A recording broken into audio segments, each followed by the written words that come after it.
So, Michael Federici, thanks very much for joining us once again on Hermitix podcast. Pleasure to be here.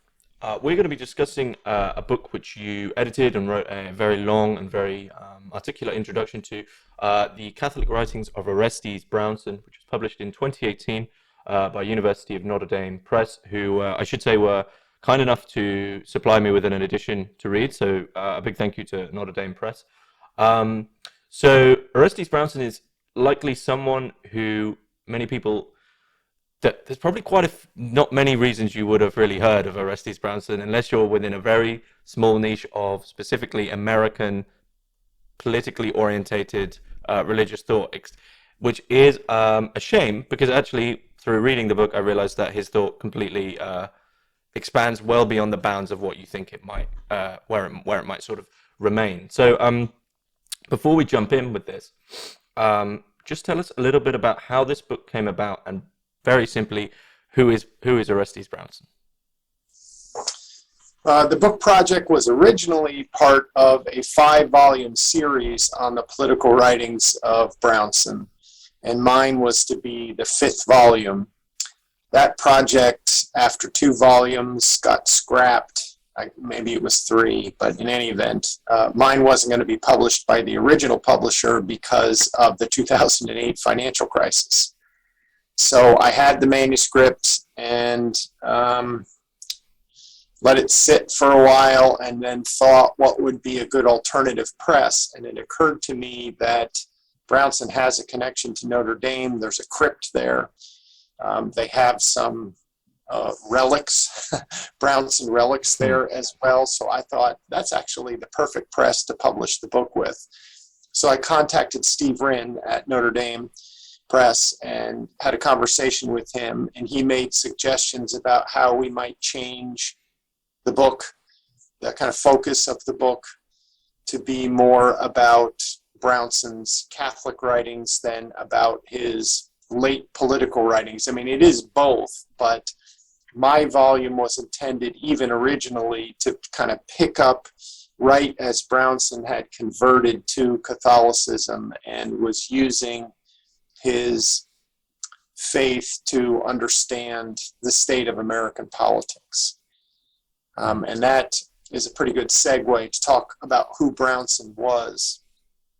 He was really a self-educated individual, in part because he had a difficult childhood.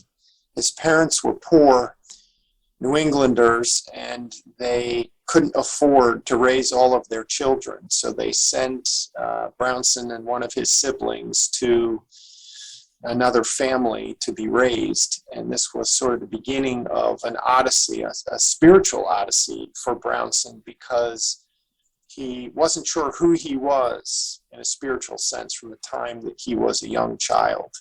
And that odyssey led him to experiment with a variety of different religious faiths, including having no faith at all, being something like an agnostic, that eventually led him in midlife, at roughly the age of 40, to convert to Roman Catholicism, which is where he stuck for the rest of his life. And his earlier writings are different than his later writings. You know, there's some continuity, but one of the things that is surely different is that Brownson begins to see the world through the prism of the Catholic faith. And it comes about at the time that the Civil War rolls around, Reconstruction, so there are some presidential elections, there are some big political issues that Brownson is concerned with. But probably the primary concern of Brownson is whether or not Protestant Christianity can be a sufficient spiritual foundation for American democracy or American Republican government. And Brownson thinks it cannot. And he thinks at a time when there are very few Catholics in the U.S. and Catholicism is not all that influential, he thinks that Catholic Christianity does provide a sufficient spiritual foundation for the American Republic, and sets about in his later political writings making that argument. So some of the essays that are in the volume that I published are about that very issue, keeping in mind that the essays are written and a lot of the audience are people who are part of this predominantly Protestant American culture, and Brownson's argument doesn't sit well with many of them, and he gets quite a bit of resistance to the argument that he's making. And the conversion essay was probably my favorite in the whole volume, though there is a lot of difference between the essays, so that's hard to say. But one of the things that struck me about it that was almost humorous by the end is that I turned 2 or 3 pages and he'd already changed a denomination. So he seems to, it's quite fast paced. It's quite fast paced by the time you're in the middle of it, because he's at a certain point really getting through them. So why do you think it was that perhaps a better question would be that he sort of quickly goes through a lot of Protestant denominations, and does he eventually say, subsume all these into one camp and say, look, actually, the reason I ended up in Catholicism is it's starkly different to all of these denominations that I tried out? Yes, I think that's a fair assessment. That what he finds, one of the reasons why he finds the individual Protestant sects dissatisfying is because one is not all that different from the other, and it doesn't have what the Catholic faith does have. Now, I'm going to add in this, when you ask, well, why did he go so quickly through many of these Protestant faiths? We should remember that he's a relatively young man when he's doing it, so he's a little more impetuous as a young man. Later in life, not so much so, although Brownson has a personality that liked confrontation, that liked argument and debate. He was prone at times to overstating his arguments, maybe made them with a little too much passion. He's a very, very spirited man and somewhat impatient. And that impatience shows in this religious journey, because as quickly as he moved in earlier life from one religious faith to the other, even when he settles on Catholic Christianity, which becomes permanent for him, he's somewhat unsettled, because he is in these debates and disputes with people both inside and outside the church because of that somewhat combative temperament that he had. Does he ever look back? Look back in what sense? Well, with this sort of impatience and fiery personality, does he ever look back and think, oh, I saw that impatience remains, and he thinks maybe there's something different, maybe there's something more that I should search for again? Or is the conversion and the decision of Catholicism really quite a surprising full stop for Brownson? I mean, it is, I think, a full stop. Mm-hmm.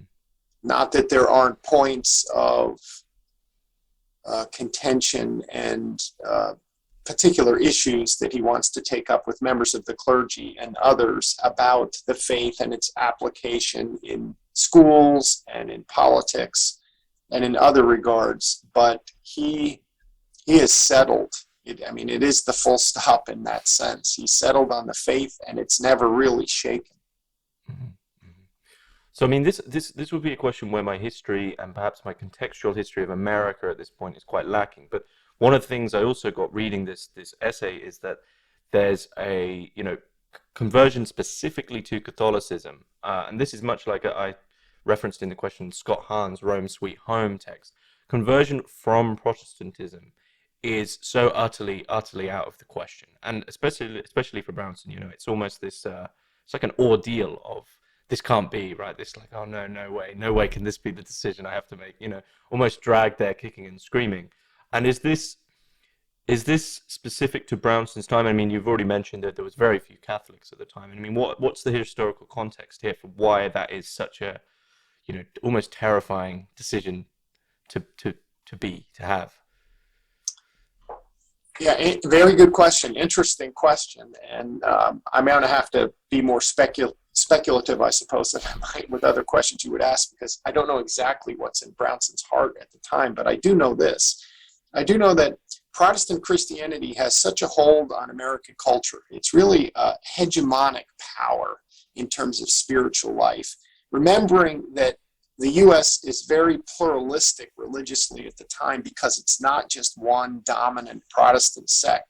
There are Protestant sects that are dominant in particular regions of the country, but you eventually pass from one area into another where it's a different Protestant sect that is dominant. And the other side to this is that Protestant Christianity fits in many respects well, even though Brownson comes to the opposite conclusion, with the American founding. And so what Brownson is up against is not just the fact that he is deciding to adopt the faith, a faith that is very unpopular, and there's a great deal of anti-popery. There are figures that most people would know in America who speak very disparagingly of the Catholic faith going back to the founding period, and they include Alexander Hamilton, Thomas Jefferson, Thomas Paine, big names like that are representative of what was widespread sentiment at the time, that, we really don't want papists in our country. We don't want them in our state, and in part because the faith is too hierarchical. And this new system of government that we are implementing, Republican government, if we use the more modern language of democracy, there really can't be, in some respects, a more undemocratic religious faith than Catholic Christianity. I mean, Orthodoxy would fit, I suppose, just as well into that category, but there are virtually no Orthodox in the U.S. at the time, and there are some Catholics. And so what Brownson is up against is becoming alienated from the culture, both spiritually and politically. But that is in part what drives him to write his essays and make the argument that is counterintuitive to most people, which is that this more hierarchical faith is actually the one that is more consistent philosophically with the American Constitution and the American founding, because it provides a standard of justice and a standard of good that is not subject to the whims of majorities and not subject to the whims of a shifting culture, but provides a more permanent standard for American democracy or Republican government. And it is on that basis that he begins to defend the Catholic faith as a much better way of providing spiritual nourishment for Republican government. Okay. Yeah, the hostility there is a lot clearer there, actually. I mean, you have to excuse my caricature of the American founding, but in terms of the notions of freedom, liberty, this relationship with the idea of the frontier, of perhaps hard work in relation to the frontier, and this idea of freedom for all on sort of a flattened plane of freedom. You can go here on your own individual efforts and create what you want to create, which is, to sort of perhaps bring in someone who also wrote about this in terms of the Protestant and work ethic, Max Weber, this idea of capitalism being born from that. It makes complete sense that Catholicism would be seen as quite hostile in relation to all of these values. So how does Brownson manage to assimilate these very huge and grandiose notions of freedom and liberty within the hierarchical structure of Catholicism? Because he looks at it in a way that I think most people could relate to a thinker like Plato, and that is that true liberty is freedom from passion, in a Christian sense, freedom from temptation, and you're not truly free until you reach that point of existential order that you can control yourself.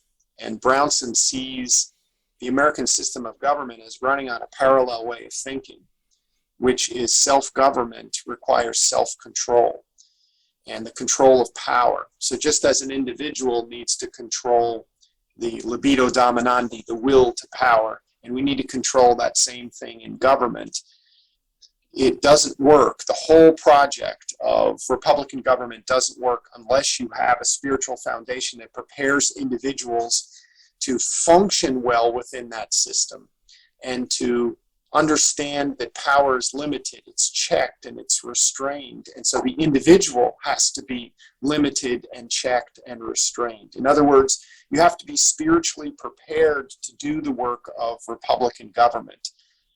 And in his view, Protestant Christianity doesn't do that because it succumbs more to the thinking that majorities are the ultimate source of authority, or the individual is the ultimate source of authority. But Catholic Christianity puts the source of authority beyond the individual and beyond the regime to something higher. So there has to be a higher law that transcends individual will and the power of the state in order for justice to prevail. The other thing that I will add that Brownson greatly admires about the American system is that it has in the First Amendment of the Bill of Rights the establishment and free exercise clauses, which mean that Catholics are going to have a fair chance in the U.S. because there won't be a dominant state-run Protestant religion that will suppress Catholic Christianity, and the free exercise clause guarantees to Catholics the freedom to exercise their religion, which becomes important to him because in the middle of the 19th century, the Catholic Church in the U.S. begins to do things like build schools and universities, build an educational system that eventually becomes kind of what it is today. There are very few communities in the U.S. that don't have these educational institutions that at one point or another were built by the church. And Brownson understands none of that is possible, including the building of churches themselves, unless you have this religious freedom that is embraced by the Constitution. Mm-hmm.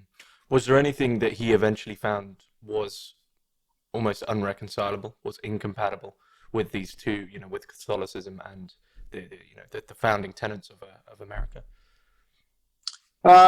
No, he's supremely confident that the two fit together like a glove.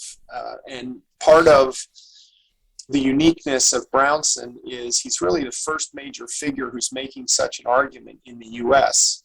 because few others would see that continuity between Catholic Christianity and American constitutionalism.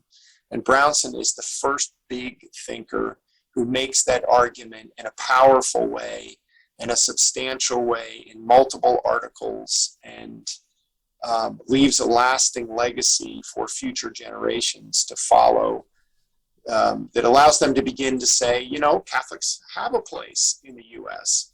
And part of the reason why is because their faith not only has continuity with the American tradition, but according to Brownson, it's the one that is best suited to provide the spiritual energy that's needed to make constitutional government work and to help us avoid things. He's a little bit like Tocqueville. He has some similarities to Tocqueville, in that Tocqueville warns against a form of equality and a form of democracy that is self-destructive because it's based on a sense of equality that doesn't take into account things like merit and self-restraint. And Brownson is saying that's partly what Catholic Christianity can do to bolster American democracy and Republican institutions, is to remind people that majorities are fallible, just like kings and queens were fallible, and that the ultimate authority of truth lies above anything that is human. And you need institutions like the church to mediate between the individuals and the higher authority. And one of the problems with Protestant Christianity is you lose that mediating structure in an institution, and individuals become too confident that they alone can figure it out. And just as they would interpret the Bible on an individual basis without any mediating structures or church hierarchy, Brownson says Protestants are prone to do that with something like the Constitution. And so you just end up getting these competing interpretations of a document that has a a meaning that should not be subject to relativistic thinking.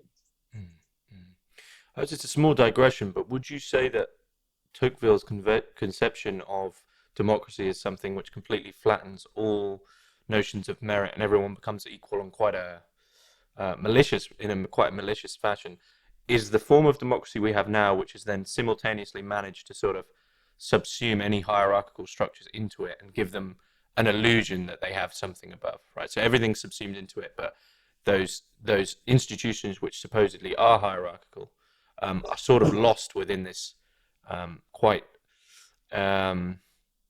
labyrinthian form of democracy, which just, yeah, as I say, flattens everything. Yeah, in the bad form of democracy that Tocqueville is talking about, I think that's definitely true. And you have people like Michael Sandel writing books that are entitled The Tyranny of Merit. And Tocqueville's idea of the good form of democracy is that it has to not only keep merit alive, but it has to infuse the society with merit. It has to reward merit, and democracy requires leadership. Irving Babbitt, the late 19th, early 20th century American, writes a book called Democracy and Leadership, in which he kind of carries that Tocquevillian torch forward and says that if you don't have leaders, and like Brownson, leaders who are spiritually prepared to do the work of constitutional government, then the system falls apart. If you treat individuals as all just radically equal, it doesn't really matter who rules, the talent and merit don't matter, then that becomes a problem. And we live in an age when there are many egalitarian progressives who are making the argument that meritocracy is a form of oppression and tyranny because certain people have been privileged in the past. And that's what creates the hierarchy. And the only way to rectify the situation by making sure that the underprivileged become equal to others is you really have to knock down the people with merit and privilege.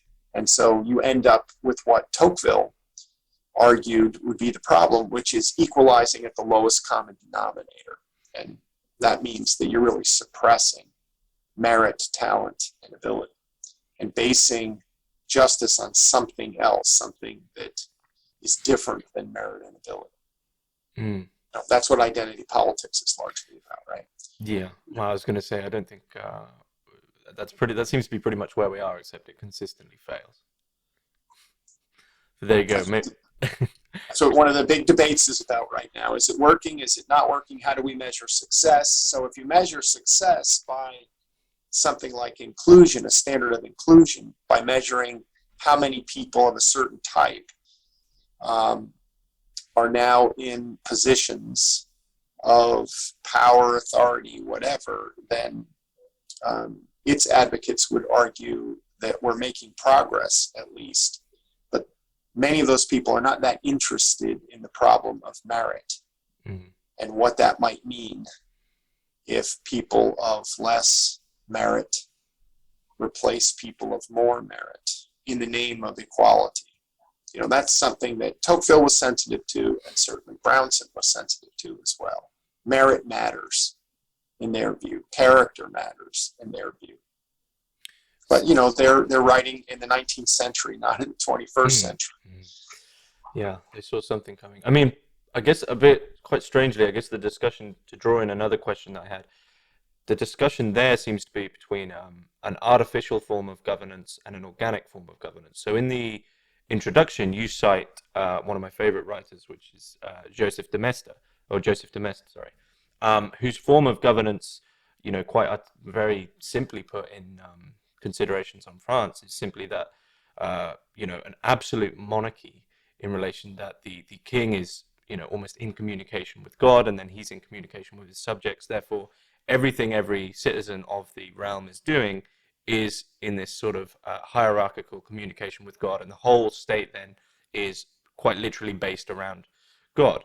And you cite De Maistre, and De Maistre is of course someone who's seems very much on the side of organic structures of governance. One of his most famous quotes is, citizens or people get the government they deserve, right? It sort of grows in relation to their own stupidity or whatever. In what sense would Brownson's conception of what a good, successful government would be, how does that differ in relation to De Maistre? Well, in one sense, they're pretty equivalent, and that is in arguing that the form of government should not only develop organically, but it should reflect the heritage, the culture of the individual society. And what that means is you shouldn't treat politics with abstraction. And I think they're both consistent with Burke in that regard, because the notion that you can treat politics in an a priori way and say, for example, at the level of abstraction, democracy is the best form of government for all peoples in all societies, goes against the grain of what Brownson is arguing. However, there's a little bit of complexity, because one of the essays in my volume is the one on the mission of America.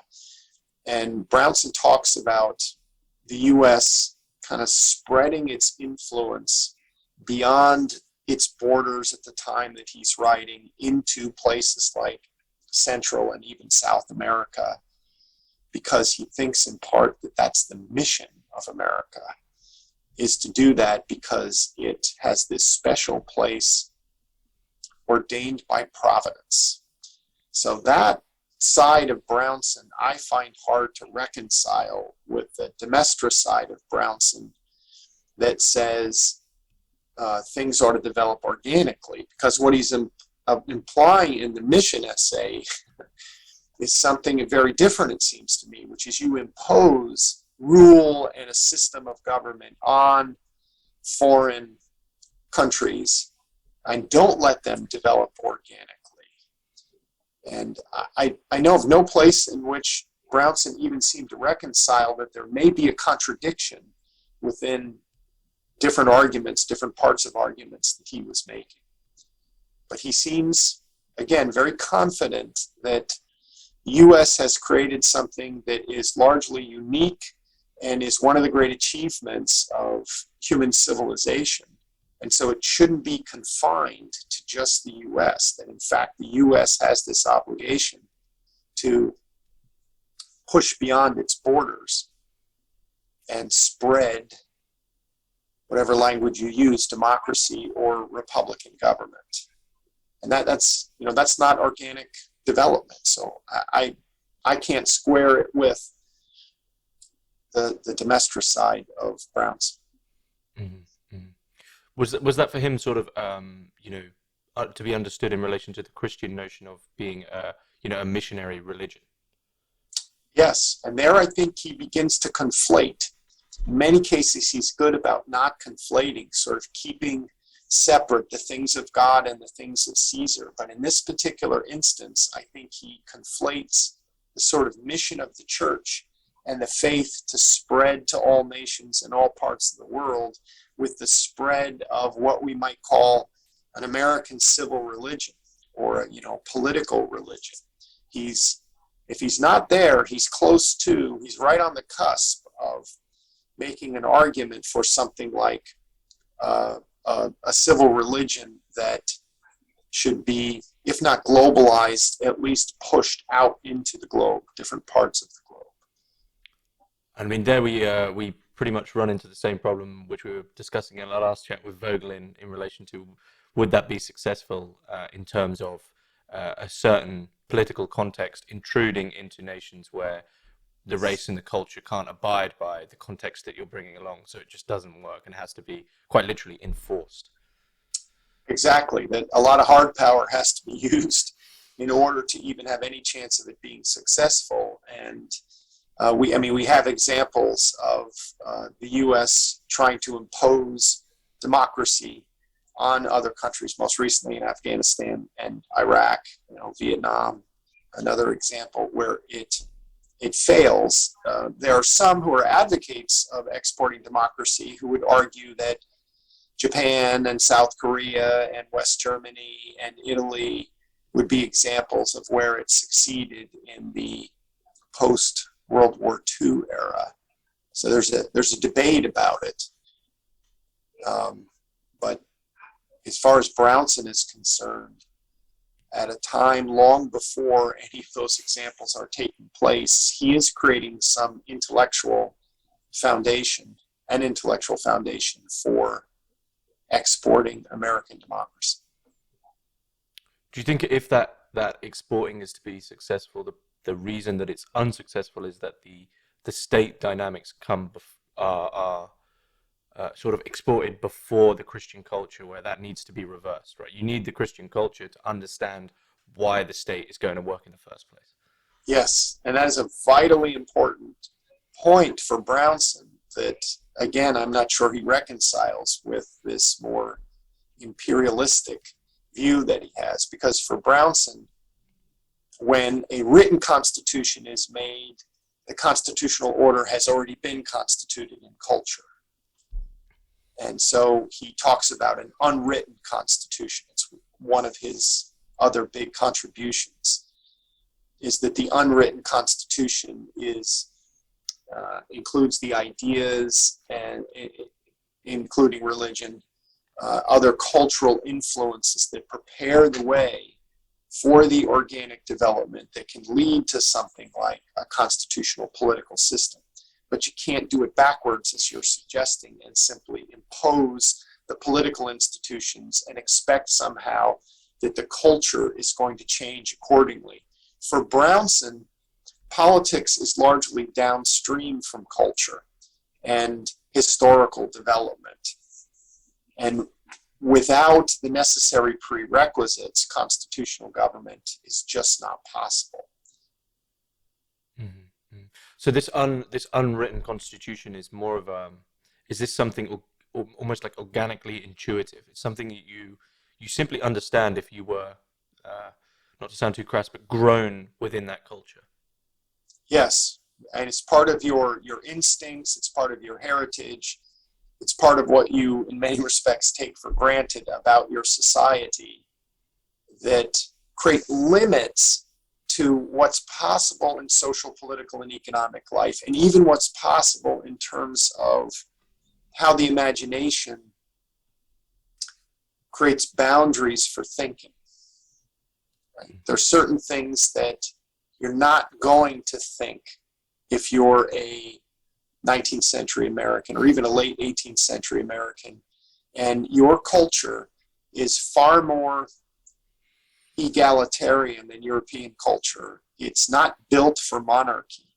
So when the American Constitution is made in Philadelphia in the summer of 1787, you have individuals who speak very highly of the British Constitution. Hamilton and Franklin, to name two, and you have others who aren't there, like Adams, who are great admirers of the British political tradition and the British political system. But they all realize that the British model won't work in America. That doesn't mean you can't borrow aspects of the British political tradition, the common law, and separation of powers and things like that. But monarchy won't work because America doesn't have the culture that produces a monarchical class. So monarchy doesn't make any sense. So while you could say the American presidency has monarchical elements to it, not in the European sense, in a way that the Americans have adapted monarchy, if that's the way you want to think of it, to America as just one piece of its political system, and even then in an almost unrecognizable way to monarchy in England. So I think the American framers are well aware that they are operating with the organic material that they have to work with. And that organic material means Republican government, not monarchy, because America is a Republican society, not a monarchical society.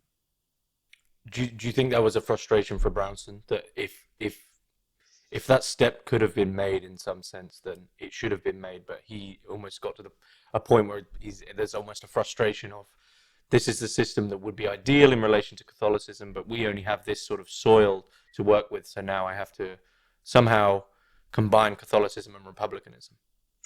although he believes that the framers built better than they knew, as it's often put, that they knowingly or unknowingly created a political system that was consistent with the Catholic faith. And that whether it happened by accident or by design doesn't matter so much for Brownson, because the reality of the thing is what's important. And the First Amendment, which I talked about before, is part of his thinking because it gives Catholic Christianity the opportunity to shape the culture. So that organic development that we talk about isn't only important before you get to the point of founding a new system of government. It becomes important as that system of government evolves into the future. And Brownson is writing at a time when that evolution is taking place. And in his view, the culture is and is going to become more Catholic and less Protestant as time goes on, thus providing the spiritual foundation that will allow the American constitutional system to thrive and be a going concern into the distant future. And I mean, in one sense, even though he might not have seen exactly the way that it was going to happen, in one sense, he was right in that the U.S. became far more Catholic. It's, I think, based on the latest Pew study, it's the largest, it's a plurality of Americans now. There is no other faith that's larger than the Catholic faith in the U.S. And if it's not there yet, it's very close. If you had not known that, and you were writing when Brownson was writing, or at the time that the Constitution was being written, you'd say, well, that's crazy. That's never going to happen. A nation as Protestant as the U.S. is never going to become so infused with the influence of the Catholic faith. But it has through immigration. And the huge wave that comes after Brownson's death at the turn into the 20th century, where many Catholics come from Ireland, from Poland, from Italy in particular, and then in more recent times from Mexico and Central America. I was going to say, did it become Catholic for the reasons Brownson foresaw as to why it was going to become Catholic, or was completely immigration and other things? Okay, so right. he believed it would have been an internal complete change of faith domestically. The more Americans would do what he did, yeah, and they would convert. And they would see this great continuity between the Catholic tradition and the American political tradition, and it would become a natural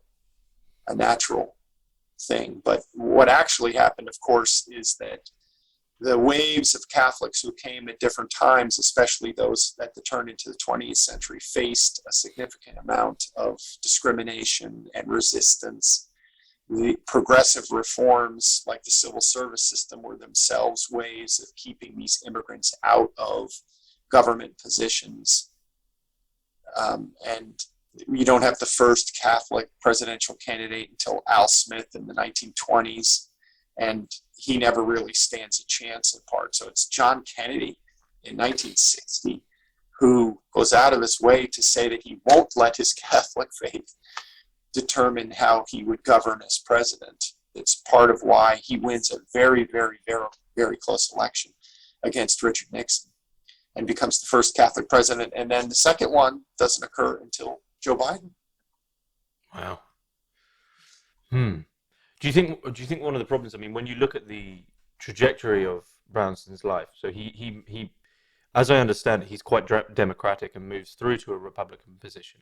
And this seems to be alongside his move from Protestantism to Catholicism. Now, I don't want to equate Protestantism with a more left-leaning political perspective and Catholicism with a more right-leaning political perspective, but I imagine most people probably would agree if we were to put that forward. Do you think one of the reasons also that domestically there wasn't an overhaul of belief is that people would equally have to sort of feel they had to change both their political outlook and their religious outlook?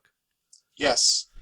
So putting aside what may be true for other individuals, it is certainly true for Brownson that his religious conversion ends up pushing him toward a political conversion, because he is really a Marxist before Marx. before his conversion, and he is at least very egalitarian in his politics.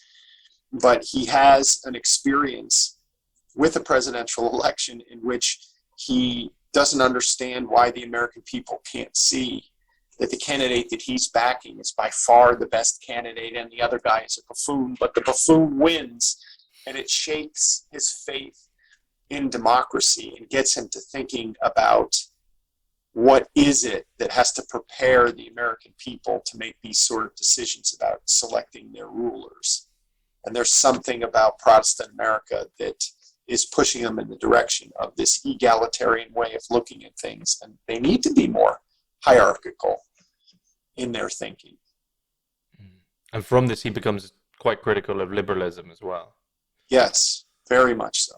What does he see? What does he see liberalism as a sort of a symptom of agnosticism? Of agnosticism, but as Protestantism itself, because it's materialistic in part.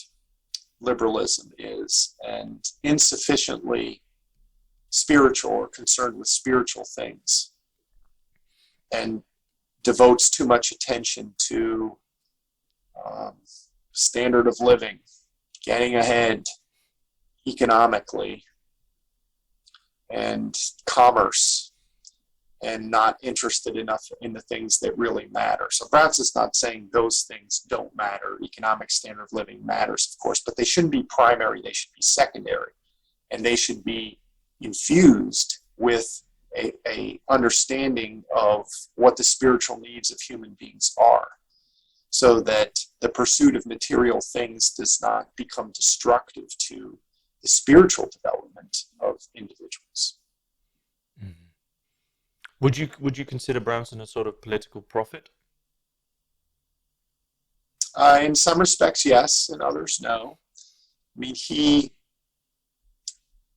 he's one of his most interesting group of essays has to do with slavery. Mm-hmm. And he's a bit of an enigma when it comes to slavery because he's opposed to slavery. Mm-hmm. He loses sons in the Civil War. But he has this uncanny ability to see in the way that the Union is fighting the war that it is going to create too much of a division in America. Mm-hmm. And that Lincoln is aggrandizing power that is not consistent with the Constitution. He's being too unilateral in the exercise of power. So Brownson carves out this place where you don't find too many people mm-hmm.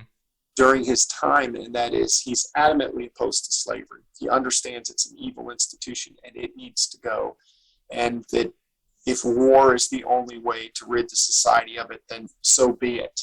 But at the same time, he thinks that the Union is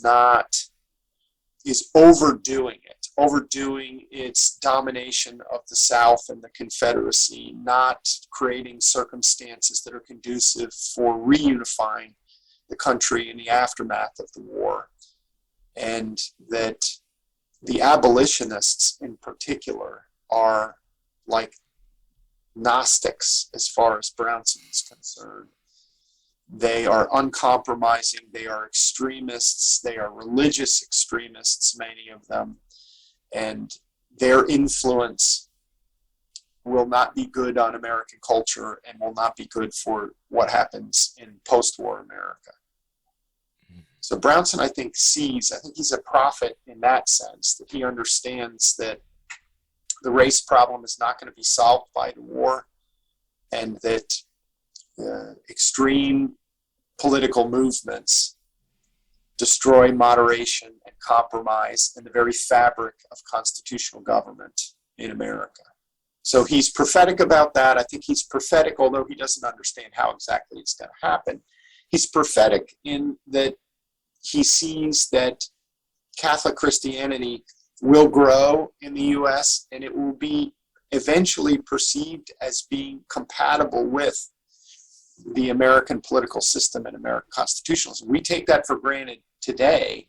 Most of us do, at least. In Brownson's time, that was by no means the case. And so he was ahead of his time, really a blazer in that regard, and that he saw the potential for that argument to prevail and to win the day. But in other regards, maybe not so much, maybe not so prophetic. Okay. So he, the mission in America stuff is American dominance of Central America and South America and that sort of thing. So he was fairly critical of Lincoln. Yes. I mean, he was and he wasn't. He supported Lincoln up to a point. Mm-hmm. And when Lincoln starts to, in Brownson's view, usurp powers from the Congress, Brownson starts to ask questions, to push back, to criticize. And Brownson isn't even wholly comfortable with the way some of the Civil War amendments are being treated and passed.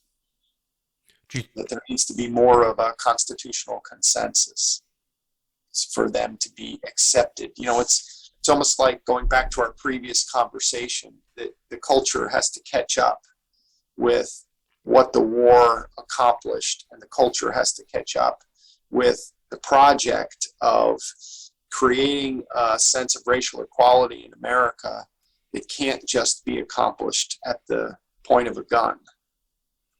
That the cultural groundwork has to be done. It can't be forced on people.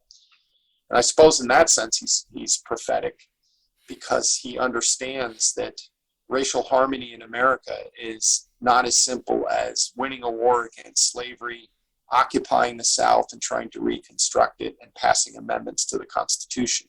That it goes back to the Unwritten Constitution. That's where the real work of politics takes place. And to put words in Brownson's mouth, I think Brownson would agree with the idea that the written Constitution is the mere plaything of the unwritten Constitution. The unwritten Constitution matters much, much more. So what would happen for Brownson when that unwritten Constitution, that sort of intuitive cultural foundation which things need to grow from and needs to be there for things to then become material realities which are understood on a collective level, what would happen when that begins to degrade and is no more? Because I would argue that in especially in the UK, and I don't know so much about America, but the West in general, if I dare say it, that sort of intuitive understanding of things which combine within one to create some form of coherent identity, which firm institutions can grow from, the national identity, familial relationships, religious identity. All of these things have been relativized by, that bad form of democracy we spoke about. What for Brownson happens then?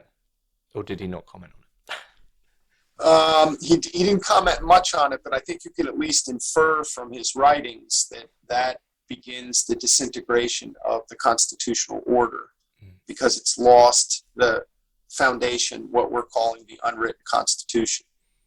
And without it, constitutional institutions don't function the way they're supposed to function. And the only possibility for recovery would be by recovering within the unwritten Constitution those ways of thinking and ways of life, adapted to new circumstances, of course, but a restoration of those sorts of ideas.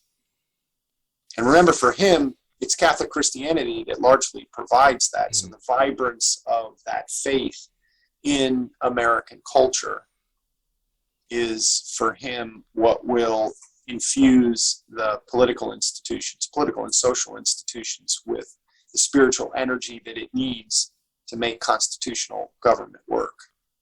Perhaps this is sort of a question which is a combination of Vogelin and Brownson, but to yourself, do you think it's possible to regrow, the same intuitive flower that once it's died, or do you think that it has to be a new foundation? Burke has a wonderful line in the Reflections where he uses the metaphor of a plant. And he discusses how change is necessary for preservation. And I think that Burke's understanding here is very appropriate and close to Brownson, but Burke is just more articulate on it. And that is that the plant will often have new stems to it that are different than the old ones. And some pruning may be necessary, but it shouldn't be automatic that anything new gets pruned. The new part of the plant may actually make it better, may help it adapt to changing circumstances. And that's the trick for many people who are politically more conservative, is to avoid a stale conservatism that does nothing more than look at the past in a romantic way and ignore the need for change and adaptability, for reconstitution of old truths in new circumstances. And in one sense, Brownson is doing that very work of reconstitution in America by trying to rethink the virtues of the American political order and the American Constitution in light of this faith that was really not present at the time of the founding, but could still help the American Constitution and constitutional order evolve in a way that puts it on a firmer foundation and makes it more likely to thrive into the future. I would argue that the contemporary conservatives have gone more the way of liberalism. I think they're sort of ignoring the flower completely, unfortunately. So yes. I mean, conservatism is a multifaceted phenomenon, and you can have people that we call libertarians or classical liberals who are part of it, that like the ideas of someone like Hayek, who went out of his way to say he wasn't a conservative, that he thinks conservatism just leads to some form of collectivism. And also conservatives like neoconservatives in America, who are all for the spreading of democracy throughout the world. And you have in the US religious conservatives who are largely evangelical, fundamentalist Protestant Christians who entered politics because they saw trends in the unwritten Constitution that were unfriendly to their ways of life. And then you have the Burkean sort of traditional conservatives who are more like Brownson. That's probably the best place that he would fit if that's the typology that we're using. And within that family of conservative types, you have some things in common, but also some fundamental differences that make it difficult politically to build a coalition that can win elections, because you have to hold all those different pieces together, which is not an easy thing to do, because at certain points you bump up against those things that divide them rather than unify them. So during the Cold War, it was easier to unify them because they all shared in common anti-communism. And once the Soviet Union collapses and communism falls, then what divides the different kinds of conservatives in America becomes more apparent. And it's been more difficult to form coalitions to hold them together. Sort of ignoring the Schmidt division between friend and enemy. They just sort of go their own way. It's always the case, it seems. I think as soon as a movement has the true or real or authentic conservative or whatever it is before it, it's already lost. Yes, and in some respects, American conservatism suffered from its success, winning elections, because in winning elections, it thought that that's where the real work was to be done, is just controlling Congress, controlling the presidency and the court, and conservatives forgot about what Brownson draws our attention to, which is the work of the Unwritten Constitution, work of culture. And so if you think about things like where I am in an academy, conservatives have largely abandoned the academy for decades. And the fruits of that are that the academy is controlled by liberals and Marxists and others who are socialists and others who are more radical. So when young people are being educated, it's less likely that they even get exposed to the what some have called the great tradition, the great Western tradition, upon which the American political order was built. And if they are ignorant of that tradition, then it's hard to imagine that the constitutional order can continue, at least as intended, into the future, because people don't even really understand how it's supposed to work. They don't really see the virtue of checks and balances and separated powers. They just think that the concentration of power is a good thing because then government can be more efficient. And they take their eye off the problem of concentrated power and tyranny, which was at the forefront of the American framers' way of thinking. And a disorientation takes place where you lose contact with the experience and ways of thinking that engendered the United States as a nation and its political system and political order. And I think that's partly what the U.S. is struggling with now. Brownson comes at not exactly the midpoint, but at a point somewhere in the middle of the development of that order. And he's trying to reform, in a way, the unwritten Constitution to give the written Constitution a greater chance of surviving into the future and surviving with its integrity intact, its engendering integrity. Do you think that's where the U.S. politically is at the moment? They're trying to sort of, re-engender the culture that we're talking about, which is sort of degrading whilst all this other stuff is going on. But they're doing it from a position which currently doesn't really have a connection to that original culture. So it's all a bit artificially lost.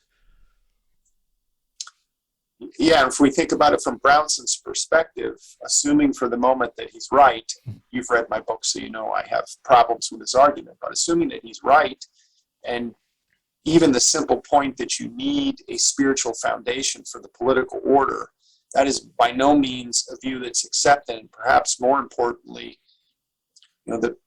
when Pew comes out with its studies about how religious Americans are, it's clear that America is becoming more and more and more secular. So can the constitutional order, if you're following Brownson, can the constitutional order survive in a period when that spiritual foundation has been lost? Because what replaces it is largely abstract principles, abstract rights talk, things that don't address what Brownson would have thought was fundamental, which is the preparation of the character of the individual to do the work of politics. Instead, we're more interested in spreading an idea about something or an abstract right or a principle like equality. And we lose a sense for how even the good things that people on the political left and right both want require individuals who have leadership skills, who are unselfish, who are moderate, who have a lot of virtues that prepare them for the work of politics. But if we're not doing anything to cultivate those types of leaders, then there's little chance that a constitutional system can thrive, and it's more likely to decline. Sort of all the way back to St. Augustine. Without God, everything is permissible. And just enter into relativism. Right. And it's, one group against another group, and whoever has the most power prevails. No one has an objective value to actually frame their arguments. Do you think this is one of the reasons that Brownson might have gone a little bit ignored in recent years is because that he is more aligned with Burke and contemporarily, not as popular figures? Well, American culture is not in a position right now to embrace a guy who sees traditional Catholic Christianity as the solution to what ails America. That's just, the time is not right for Brownson. However, there are some American conservatives of religious orientation who have recognized Brownson's work, but outside that small circle of individuals, I doubt very much that Brownson's ideas are going to become more widespread and more popular. It's, we're fighting we're fighting a battle in America now that has a lot to do with whether or not you can build a just political order based on secular principles alone. And while the issue is central to Brownson's work, the trend, the pattern has clearly been in the direction of secularizing politics completely. And what the other side might warn, if I could just invoke Vogelin for the moment, is that the public square can never really be devoid of spirituality. You maybe can create a void for a period of time, but it will get filled in one way or another by some understanding of spirituality. And whether it's a radical political religion, like Nazism or communism, or it's an authentic form of faith, like Brownson wants, makes all the difference in the world, in my view. And I think the U.S. is not far from the point where that void may exist enough that more radical elements can fill it, and then infuse into our politics a way of behaving in politics that's wholly inconsistent with constitutional government. It's probably one of the most nefarious, I don't want to call it a strategy or an agenda or anything like that, but one of the most nefarious developments of recent years is this idea of a vacuum, of this idea that people say, well, we don't want our children to go to Catholic school because we want them to decide, as if they suddenly are just going to enter into a vacuum and have a decision, and there's not going to be something else there that they're immediately within, which happens to most people. And whether or not you agree or disagree with the divine aspects of religion, I think it's almost unarguable that the traditions are far greater than what any so-called vacuum will supply for someone within society. But there you go, many people probably would disagree with that. So. Right, because they see many of these older institutions and traditions as the cause of the problems that they identify, of inequality first and foremost. So destroying them makes sense.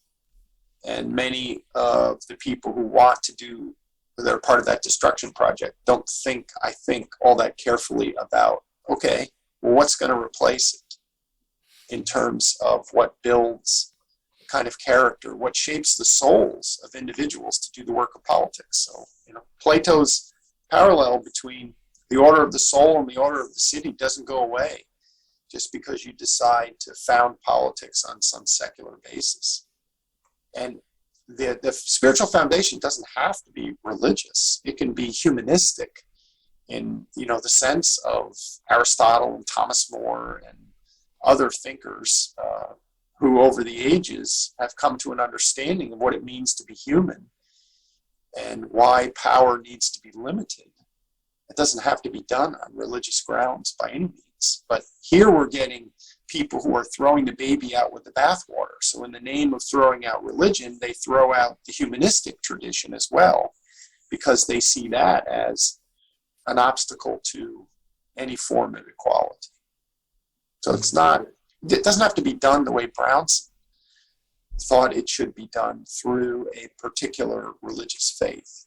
It can be done through philosophy generally, through the arts, through a combination of things, through poetry, through music, through, I guess once you're collectively suspicious of any sort of what would be called sort of modern or overarching archaic ideals, once you're suspicious of anything like that, then it becomes immediately impossible to build anything, and all you've got is a load of questions. I mean, perhaps a final question, just for yourself. I mean, do you think that the secular project in relation to trying to create a political order from a secular basis has been a failure, or is going to be a failure? Or maybe you think it will be a success? That's a big question. And it I think depends on how you measure success. I think there are aspects of it perhaps that have been successful, but on the whole, I would say that it's been unsuccessful if you measure by sort of standards of order. crime, drug use. I mean, think about the opioid crisis in the US. We have far more people dying of drug overdose than we do of COVID, which is not to minimize what's going on with COVID. It's only to say the opioid crisis has been going on for well more than a decade. And we're losing thousands and thousands of people every year to it. It's a cultural problem. And, you know, some of the people who use the drugs are using them because they're in a spiritual void. And we don't seem to know what to do about it, in part because we're in a spiritual void.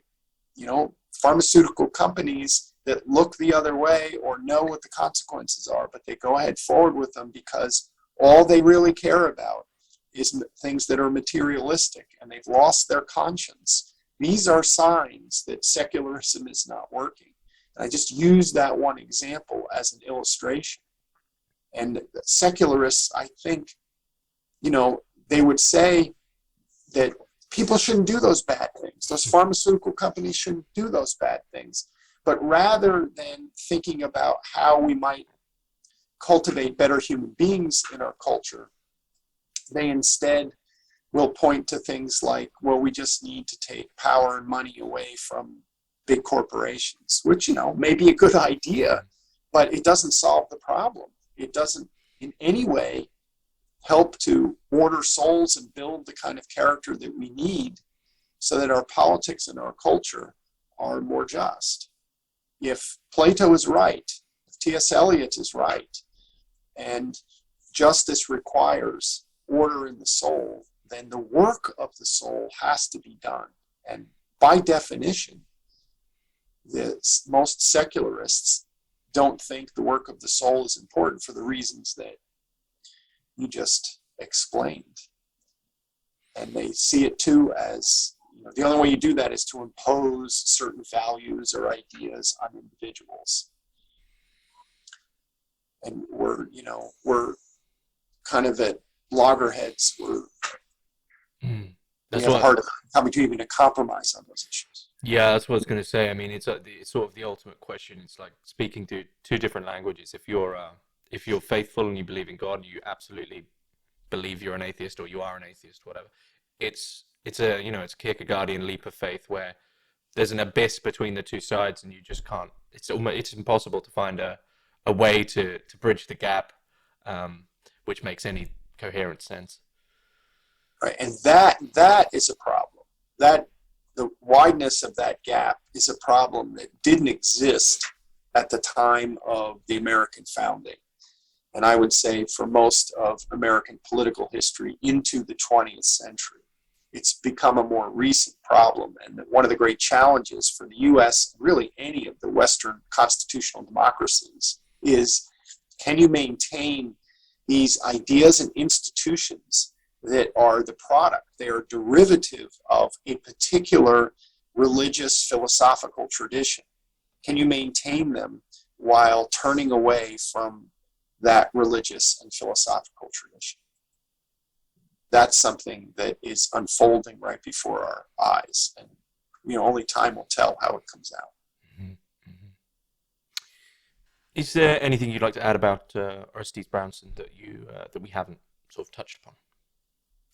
No, I would just encourage people who have never read Brownson to, pick up one of his essays on a topic that you might enjoy and to read it, or his one real book, The American Republic, is a great study of the American Republic and the idea of the importance of an unwritten constitution to the written constitution and political institutions. He's well worth the time, I think, that one would spend reading the book or reading some of his essays. If you're interested in the Civil War and slavery, he's got great essays. He's got essays on economic things, a broad range of topics. Experiment, read, see if you like them, and then there'll be plenty more for you to go through. His collected works take up many volumes. And your book, The Catholic Writings of Orestes Brownson, could be found on Amazon and on the Notre Dame Press website, I assume.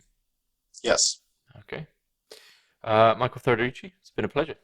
Thanks very much. Thank you, James. I, as always, enjoyed the conversation and look forward, hopefully, to having another one on some other topic. I might have to write another book to make that happen, but I appreciate you including me.